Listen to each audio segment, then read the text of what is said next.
Well, look out for ghosts and ghouls. Halloween is on the way. We're on your side this morning. Jared Albrecht from the Wisconsin Department of Ag Trade and Consumer Protection is here with 3 simple tips for Halloween safety. Good morning. Morning.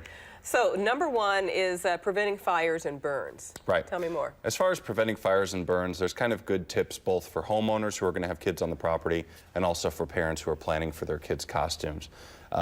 If you're a homeowner and you're going to have a jack-o'-lantern out, think about ditching the old open flame candle concept and switch to something battery powered. Okay. I know when I was a kid we all had candles, but it's just a lot safer to have battery powered candles when you've got kids on your property.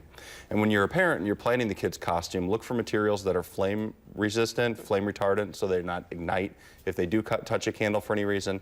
And also just make sure costumes aren't too billowy or baggy in case they do go by a flame, it won't pick it up. Yeah, that's great advice. And so in the home, should we also refrain from using like the candles and the all the little novelty items? If you've got kids, it's probably a good idea to at least keep it up high out of the way, obviously. If you're going to have a jack-o'-lantern with candles and it's in the window when the kids are going by, that's a different story. But I remember as a kid, we used to just have them out on the porch, and that's not something you should really do. I remember getting a pumpkin ready one year, and my hair was up, and I went like this. And Well, there you go. Yeah, so.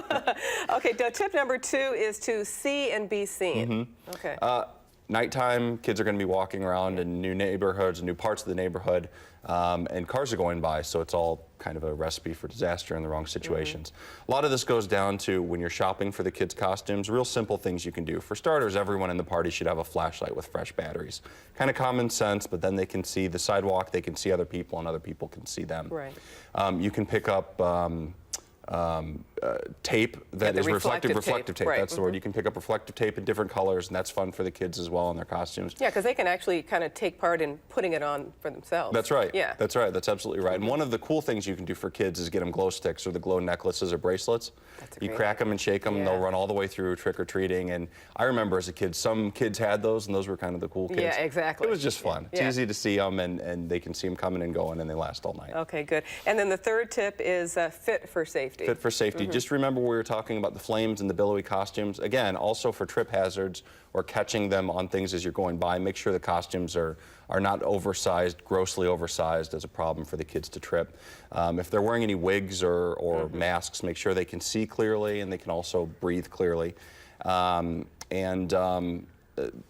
You know, any of those things in combination are going to be better than just buying something off the shelf and running with it. Just make sure everything is fit and form fit. So it's kind of common knowledge, but you just need to be aware. Parents need to be aware of those things. And what about, are there any time requirements in terms of when younger kids should maybe go out? Is that... I don't know that there are. Just make sure that everyone knows to stay in a group. That's also part of the see or be seen. It's going to be a lot easier to see people if you're all in a group, and then everyone can hear instructions if anyone needs to tell you to be careful or look out for something. So just make sure before you go out, particularly with young kids, that everyone knows that's the plan. Great advice. Thanks a lot, Jared. And for more information, you can check out the website on your screen or email or call Consumer Protection.